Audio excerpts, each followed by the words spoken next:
Features of communication. अब communication के क्या फीचर्स होते हैं? सबसे पहले कम्युनिकेशन एक सीजलेस प्रोसेस। अब सीजलेस प्रोसेस को कैसे एक्सप्लेन किया गया है कि ह्यूमन लाइफ जो है वो बिल्कुल भी पॉसिबल नहीं है बिना कम्युनिकेशन के। इसके बगैर एक इंसान को यही नहीं पता चलेगा कि सामने वाले की फीलिंग्स क्या है। कम्युनिकेशन में जो प्रोसेस है उसमें मैसेजेस का एक्सचेंज होता है, ऐसे मैसेजेस जिसमें इंफॉर्मेशन होती है, कुछ आपके लिए सुझाव होते हैं, आपको ऑर्डर्स या इंस्ट्रक्शंस दिए जाते हैं, ऑर्डर हो गए, उनकी ओपिनियन मत होता है, एजुकेशन होती है, इंस्पिरेशन होती है, अफेक्शन होती है, जो कि लगातार चलती रहती है। तो कम्युनिकेशन एक बिना रुकने वाला प्रोसेस है। फिर आता है दूसरा फीचर, कम्युनिकेशन एक टू वे प्रोसेस है। अब कम्युनिकेशन टू वे प्रोसेस कैसे है? क्योंकि इसमें जो मैसेजेस का एक्सचेंज होता है वो किसके बीच में होता है? दो लोगों के या दो ग्रुप्स के। ये एक ऐसा निरंतर प्रक्रिया है, एंडलेस, कभी खत्म नहीं होती, जो कि टू वे है। सेंडर मैसेजेस भेजता है और रेसिपिएंट जो है उसके बाद पढ़ के उससे रिएक्शंस देता है। फिर आता है तीसरा पार्ट। तीसरा फीचर क्या है इसका कि मीडियम बहुत जरूरी है कम्युनिकेशन के लिए। मीडियम क्यों जरूरी है कम्युनिकेशन के लिए? यानी दो लोग या दो ग्रुप्स आपस में कम्युनिकेट जिस तरह से कर रहे हैं उसके लिए कुछ ना कुछ तो एक माध्यम चाहिए। अब ये जो है सेंसरी मीडियम्स भी हो सकते हैं। आप बातचीत कर रहे हो, हंस रहे हो, रो रहे हो, आपका हाव भाव कैसा है, आपके एक्सप्रेशंस कैसे हैं, या फिजिकल मीडियम्स के न्यूज़पेपर है, रेडियो है, टीवी, टेलीफोन, मोबाइल, ये सब वो मीडियम्स हैं जिसके थ्रू कम्युनिकेशन किया जाता है। फिर आता है आपका फोर्थ क्वेश्चन फीचर, कम्युनिकेशन एक नेचुरल क्वालिटी है। प्राकृतिक तौर पे ये क्वालिटी हमारे अंदर है। कम्युनिकेशन की शुरुआत कब से हो जाती है? जब से हम पैदा होते हैं। जो बच्चा है, जैसे मैंने अभी पहले ही बोला, जो बच्चा जो है वो जैसे ही पैदा होता है तो वो पैदा होते ही रोने लग जाता है। यानी ये जो उसकी कम्युनिकेशन है, ये उसकी पैदाइश की क्वालिटी मान सकते हैं। इनबॉर्न, पैदा होते ही उसने रोना शुरू कर दिया। फिर जो बोलने की कला है, सुनने की कला है ह्यूमन बींग्स में, वो डिफरेंट होती है एनिमल्स से। और लिखने की कला जो है वो ह्यूमन बींग्स को अलग बनाती है, खास बनाती है। नेक्स्ट फीचर आता है कम्युनिकेशन एक सोशल प्रोसेस। जो प्रोसेस है कम्युनिकेशन का, जो कि दो ग्रुप्स या दो पर्सन के बीच में होता है, उसमें एनकोडिंग या जो मैसेजेस इन्वॉल्व होते हैं वो मैसेजेस होते हैं जो कि एक सोसाइटी द्वारा डिफाइन किए गए होते हैं। जैसे कभी भी कोई इंसान आता है या मूव करता है अपने हाथ को किसी और को देखकर, तो इसका मतलब समझ में आ जाता है कि हाँ, वो जो है उसको गुड बाय विश कर रहा है। मतलब कुछ ऐसे मैसेजेस होते हैं जो हमारी सोसाइटी में एक बने हुए हैं कि अगर हम किसी को दूर से देखते हैं, उसकी तरफ देख के हाथ हिलाते हैं, तो आइदर हम उसको वेव करके हाई कर रहे हैं कि विश कर रहे हैं, या हो सकता है वो जा रहा हो तो हम उसकी तरफ देख के हाथ हिलाते हैं, इसका मतलब है हम उसको गुड बाय विश कर। नेक्स्ट फीचर आता है कि कम्युनिकेशन जो है वो एक साइंस है, एक आर्ट। मीनिंगफुल मैसेजेस जो है वो ऑडियंस को भेजे जाते हैं एक टेक्निक जो है कम्युनिकेशन की साइंटिफिक तौर पे डेवलप करके। इसके लिए लैंग्वेज, डांस या टेक्नोलॉजिकल मीन्स जो है, जैसे कि पावर पॉइंट प्रेजेंटेशन है, इनका इस्तेमाल किया जाता है। अब आता है प्रोसेस ऑफ कम्युनिकेशन। जो प्रोसेस है कम्युनिकेशन का, ये कई फेसेस यानी दौर से होकर गुजरता है। अब वो कौन कौन से हैं? सबसे पहला आता है ऑसगुड स्क्रैम्स मॉडल। यहाँ पर बताया गया है ये जो कम्युनिकेशन है, मैसेज पहले, फिर मैसेज को समझा गया, फिर मैसेज को भेजा गया, और फिर मैसेज को जो है समझा, यानी कंटिन्यूअस ऑनगोइंग प्रोसेस है। अब ऑसगुड एंड स्क्रैम के अनुसार जो लोग मैसेजेस रिसीव करते हैं वो मैसेज को पढ़ते हैं, समझते हैं, फिर उसकी व्याख्या करते हैं, और फिर उसके बाद अगेन मैसेज जो है सेंडर को भेजते हैं रिस्पॉन्स के तौर में। तो ये जो प्रोसेस है इंटरप्रेट करने का, एक्सचेंज करने का मैसेज, ये लगातार चलता है। दूसरे आते हैं डेविड बर्गोस SMCR मॉडल। अब इसमें क्या क्या आता है? इसमें आता है सोर्स, मैसेज, चैनल और रिसीवर। फिर आते हैं types of means of communication. अब किस किस तरीके के मीन्स ऑफ कम्युनिकेशन हैं? मीन्स ऑफ कम्युनिकेशन में आपको यहाँ पर बताए गए हैं। सबसे पहले म्यूचुअल कम्युनिकेशन, आपस में जो कम्युनिकेशन होता है, और एक होता है ग्रुप कम्युनिकेशन। ग्रुप कम्युनिकेशन में भी दो तरीके के आते हैं, एक है ट्रेडिशनल माध्यम, एक है आपका मॉडर्न माध्यम। ट्रेडिशनल मीडियम में आते हैं आपका folk literature, folk music, puppet show, Bhavai और फोक ड्रामा। वहीं अगर आप मॉडर्न मीन्स देखें तो उसमें आता है printed medium, electronic medium. Printed medium में newspaper, books, journals, leaflets, banners या होल्डिंग्स, ये वो होते हैं आपके जो प्रिंटेड मीडियम है। इलेक्ट्रॉनिक मीडियम में radio, tape recorder, photography films, television, computer, internet, mobile telephone, ये सब आपके कम्युनिकेशन के एक तरह से प्रोसेस या मोड्स कह सकते हैं। तो इन मीन्स को ध्यान रखते हुए अब कम्युनिकेशन को हम दो पार्ट्स में डिवाइड करें। सबसे पहला आता है आपका म्यूचुअल कम्युनिकेशन। जब दो इंसान या दो ग्रुप्स इंटरैक्ट करते हैं एक दूसरे से, आइदर बातचीत के थ्रू या अपने भावों को एक्सप्रेस करते हैं, अपनी फीलिंग्स को हंसकर, रोकर, अपनी जो जेस्चर है, जो अपनी एक अपीयरेंस है उसको दिखाकर, अफेक्शन दिखाकर, तो वो एक दूसरे को प्रभावित करते हैं और इसी को कहते हैं म्यूचुअल कम्युनिकेशन। वही दूसरा होता है ग्रुप कम्युनिकेशन। ग्रुप कम्युनिकेशन में जो मास मीडिया है उसका इस्तेमाल किया जाता है बहुत सारे ग्रुप जो ह्यूमंस के हैं उनको एड्रेस करने के लिए। कम्युनिकेशन बहुत ही बड़ी और बहुत ही जटिल कम्युनिटी में पॉसिबल हो पाया है सिर्फ और सिर्फ newspapers, radio, television, computer, mobile, internet, इन सब के माध्यम से। अब फिर मास मीडिया को जो है डिवाइड कर दिया गया दो पार्ट्स में। कौन सी अभी हमने पढ़ी थी? एक है ट्रेडिशनल मास मीडिया, एक है मॉडर्न मास मीडिया। सबसे पहले देखते हैं traditional mass media. Ancient times में जो ट्रेडिशनल मास मीडिया है वो काफी ज्यादा जोरों पर थी इंडिया में, चाहे कम हद से कहें या ज्यादा हद तक। फोक लिटरेचर, फोक म्यूजिक, फोक यानी जो लोकल होता है, फोक डांस, इनकी अपनी पहचान थी अलग अलग स्टेट्स में इंडिया। जैसे वीर कथा। वीर कथा क्या है? कहानियां जो बहादुरी की होती है। सती कथा, महान जो लेडीज थी उनकी स्टोरीज। रिलीजियस टेल्स होती थी जो कि प्रेजेंट करी जाती थी, फोकलोर्स, फोक सॉन्ग्स, उसके माध्यम से रिलीजियस टेल्स आप कह सकते हैं। आख्यान, आख्यान है माइथोलॉजिकल स्टोरी जो हमारी वैसी वाली है, इसमें भगवान होते हैं, वो वाली जो स्टोरीज होती हैं। छंद और दोहा पोएट्री के माध्यम से। इसी तरह से ये जो है आपके आपके गुजरात, सौराष्ट्र और कच्छ में इस तरह का वहां पर चलता चला आ रहा। फिर नौटंकी, ये वो ओपराज हैं जो कि पॉपुलर फोक थीम पर बेस्ड है, जो कि उत्तर प्रदेश में है नौटंकी। बाउल, बाउल जो है एक मिस्टिक मिनिस्ट्रल मान सकते हैं, बंगाल के अंदर ग्रुप है ये। हरण महाराष्ट्र में, पांडवा मध्य प्रदेश में, ये सब बहुत ही पॉपुलर फॉर्म्स हैं फोक ड्रामा की। फिर आ गया पपेट शो, यानी जो कठपुतली का शो होता है। रेसलिंग, कुश्ती हो गई, स्नेक चार्मर, तो सपेरे वाला जो अपने शो दिखाते हैं, ये सब ट्रेडिशनल मास मीडिया है जो एंटरटेनमेंट प्रोवाइड करती है। इसके अलावा इनको नॉलेज को भी एक तरह से स्प्रेड करने के लिए यूज किया जाता है, मॉरल वैल्यूज को स्प्रेड करने के लिए। जैसे जैसे मॉडर्न मास मीडिया डेवलप हुआ आज के प्रेजेंट टाइम में, जो प्रभाव था ट्रेडिशनल मास मीडिया का वो कम होने लगा। अब ट्रेडिशनल मास मीडिया जो है ये एक तरह से देखा जाए तो म्यूचुअल और डायरेक्ट मीडिया था। इसमें कोई मैकेनिक्स नहीं थी, कोई टेक्नोलॉजी नहीं थी। जैसा अभी ऊपर बताया गया कि ये मेनली क्या हाईलाइट करते थे? मॉरल वैल्यूज, जिसमें ये सोशल, हिस्टोरिकल, रिलीजियस इवेंट्स जो है उनको रूरल कम्युनिटी को एक तरह से प्रेजेंट करते थे। पर जैसे जैसे टेलीविजन का एक प्रभाव जो है वो बहुत ज्यादा बढ़ा, तो जो ट्रेडिशनल माध्यम है अब वो एक तरीके से गायब होने लगे। फिर हमारा जो दूसरा मास मीडिया है मॉडर्न मास मीडिया, इसको अगेन डिवाइड किया जाता है दो पार्ट्स में।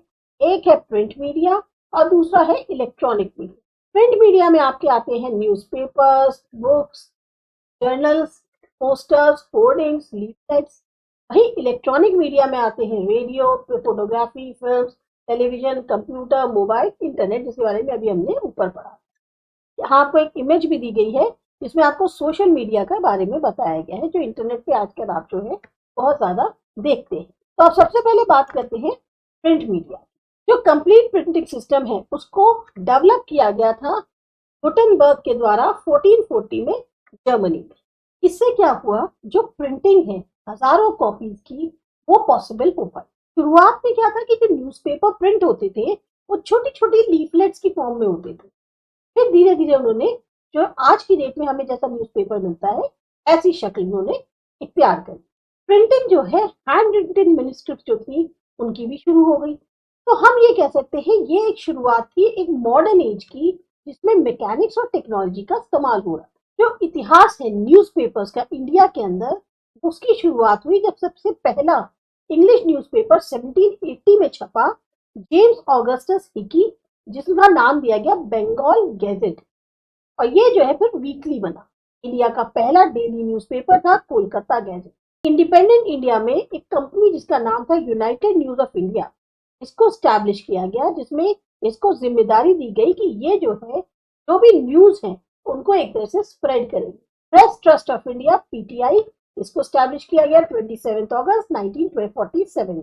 तो ये जो न्यूज़पेपर्स थे ये 4 लेवल पर आए, इंटरनेशनल, नेशनल, रीजनल और लोकल, जो कि न्यूज कवर कर रहे थे लोकल से लेकर इंटरनेशनल लेवल तक। पर जो प्रिंट मीडिया था उसका इस्तेमाल जो है वो, क्योंकि बहुत सारे लोग पढ़े लिखे नहीं थे, इसलिए उसने जो है इस प्रिंट मीडिया के इस्तेमाल को सीमित कर दिया।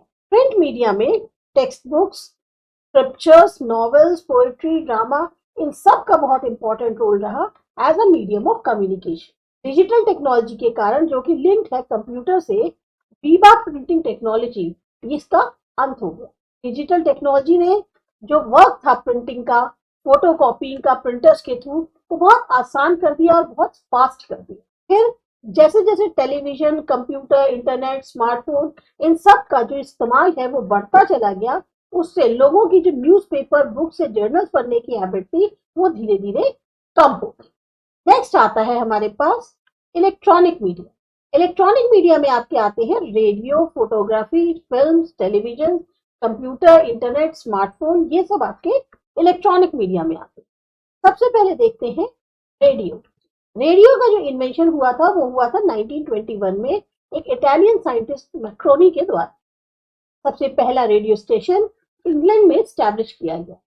इंडिया में रेडियो ट्रांसमिशन की शुरुआत हुई थी 1923 में, जो कि एक प्राइवेट रेडियो क्लब के फॉर्म में था मुंबई में। फिर 1927 में 2 ट्रांसमीटर्स जो हैं उनको लगाया गया, स्टैब्लिश किया गया, एक मुंबई में और दूसरा कोलकाता में गवर्नमेंट के द्वारा। 1930 में गवर्नमेंट ने सारा मैनेजमेंट ले लिया, कंट्रोल ले लिया रेडियो स्टेशन का, और उनको फिर नाम दिया भारतीय प्रसार सेवा। 1936 में इस नाम को फिर बदलकर ऑल इंडिया रेडियो कर दिया।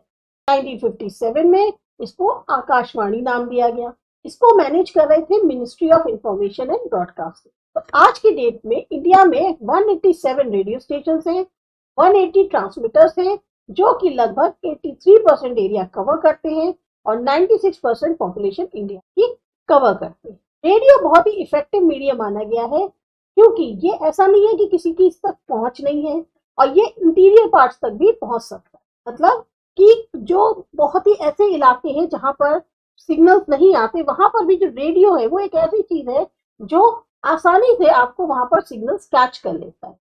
इंफॉर्मेशन एग्रीकल्चर से संबंधित, पशुपालन से संबंधित, फिशिंग है, पोल्ट्री है, ये सब रेडियो के माध्यम से ट्रांसमिट होती है और बहुत इंपॉर्टेंट रोल प्ले करती है डेवलपमेंट और चेंज। जो प्रोग्राम्स हैं यूथ से, विमेन से, चिल्ड्रन, ट्राइबल्स, इन सब से संबंधित वो भी ट्रांसमिट किए जाते हैं। इसके अलावा और प्रोग्राम्स हैं, इसमें अलग अलग भाषाओं में न्यूज, कमेंट्रीज और जो रिक्रिएशनल प्रोग्राम्स होते हैं यानी एंटरटेनिंग प्रोग्राम्स होते हैं वो भी इंक्लूड किए जाते हैं।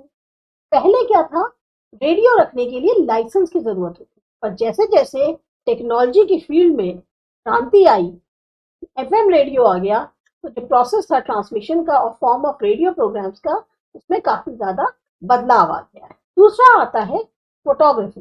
जॉर्ज ईस्टमैन जो थे अमेरिका के, इन्होंने कोडैक बॉक्स कैमरा जो है वो इन्वेंट किया 1888 में। अब कैमरा रोल्स की मदद से फोटोग्राफी जो है सबसे पहले स्टार्ट हुई ब्लैक एंड व्हाइट फोटोज में, बाद में जो है फिर वो कलर्ड हो गई। आज की डेट में फोटोग्राफी जो है वो डिजिटल कैमरा से करी जाती है, स्मार्टफोन से, तो इसकी अपनी एक इम्पोर्टेंस है सोसाइटी में। थर्ड आता है आपका सिनेमा। सिनेमा एक ऐसा प्रोसेस है जहाँ पे पिक्चर्स जो है स्पीड में दिखाई जाती है, यानी एक मोशन में दिखाई जाती है। सिनेमा टेक्नोलॉजी को इन्वेंट किया था थॉमस एडिसन ने। इंडिया में सबसे पहली फिल्म जो रिलीज हुई वो 7 जुलाई 1896 में हुई।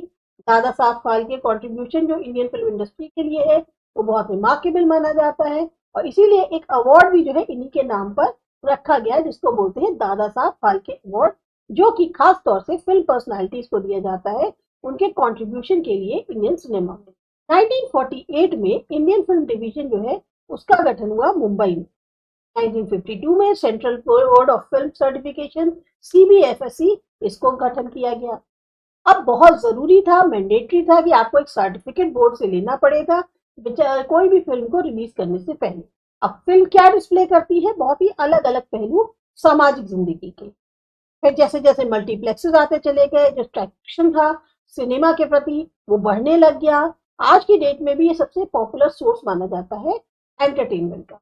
और जैसे जैसे television, computer, internet, CD, digital, versatile disc, DVD ये सब जो आने लग गई, पेन ड्राइव बहुत ज्यादा जब आने लग गए, तो जो लोगों का एक मूवी देखने का प्रपोर्शन था वो भी सिनेमा हॉल्स में कम होने लग गया। फिर आता है टेलीविजन। टेलीविजन जो है एक बहुत ही एक्स्ट्रा ऑर्डनरी और हम कह सकते हैं अनइमेजिनेबल डिवाइस है मॉडर्न एज की, और इसको इन्वेंट किया था John L bread of England ने 1926 में। दूरदर्शन इंडिया के अंदर स्टार्ट हुआ 15 सितंबर 1959 दिल्ली में एक्सपेरिमेंटल बेसिस।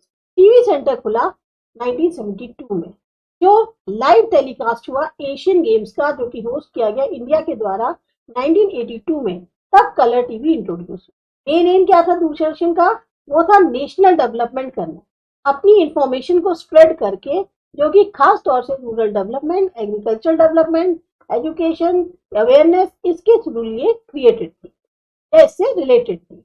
1985 के बाद जैसे प्राइवेट चैनल्स की एंट्री हुई, तो एंटरटेनिंग प्रोग्राम से अब वो ज्यादा होने लग गए और उसका असर भी बहुत ज्यादा दिखने लगा। आज की डेट में टीवी प्रोग्राम जो है वो लगभग 800 चैनल से ज्यादा पे दिखाए जा रहे हैं। टेलीविजन जो है एक बहुत ही अहम हिस्सा बन गया है सब घर परिवार। फिर आता है आपका कंप्यूटर। अगेन कंप्यूटर आज की दौर में आप देखिए तो ये युग कंप्यूटर का। डिजिटल कंप्यूटर जो है इसका इन्वेंशन किया गया था जॉन मैक्यूले, मॉकलीन और जेपी एरकर्ट के द्वारा 1946 में। कंप्यूटर एक ऐसी डिवाइस है जो एक्सेप्ट करता है, स्टोर करता है, क्लासिफाई करता है इंफॉर्मेशन को और फिर अलग अलग कई सारी फॉर्म्स में वापस करता है। तो इंडिया में जो यूज है कंप्यूटर का ये हर फील्ड में हो रहा है, बहुत जरूरी बन गया है और इसलिए कंप्यूटर एजुकेशन भी बहुत ज्यादा जरूरी है। फिर आता है आपका इंटरनेट। इंटरनेट भी एक ऐसा बहुत बड़ा नेट है जिसमें कई सारे कंप्यूटर से जुड़े हुए हैं, मोबाइल जो है एक दूसरे से जुड़े हुए हैं। इसको बोलते हैं इंटरनेट नेटवर्क, जिसके थ्रू इंफॉर्मेशन को एक्सचेंज किया जा सकता है। इंडिया में इंटरनेट की जो स्टार्टिंग हुई वो ही 15 अगस्त 1995 को। इंटरनेट के माध्यम से एक के पास नॉलेज आ सकती है हर पहलू पे जो दुनिया में हो रहा है, अपनी फिंगर टिप पे उसके हाथों में उसकी नॉलेज है। कोई भी इंफॉर्मेशन भेजनी हो किसी पूरी दुनिया की किसी भी हिस्से में भेज सकते हैं। इंटरनेट जो कंप्यूटर से कनेक्टेड होता है, स्मार्टफोन से होता है, उसका इस्तेमाल भी बहुत अच्छे तरीके से होता है। कंप्यूटर जो कि सर्व करता है, प्रोवाइड करता है इंफॉर्मेशन इंटरनेट पे, उसको बोलते हैं हम इंटरनेट सर्वर। इंटरनेट पे हजारों सर्वर जो है वो कनेक्टेड है नेट से, इसीलिए इसको बोलते हैं वर्ल्ड वाइड वेब। अलग अलग तरह की इंफॉर्मेशन हासिल कर सकते हैं अलग वेबसाइट पे।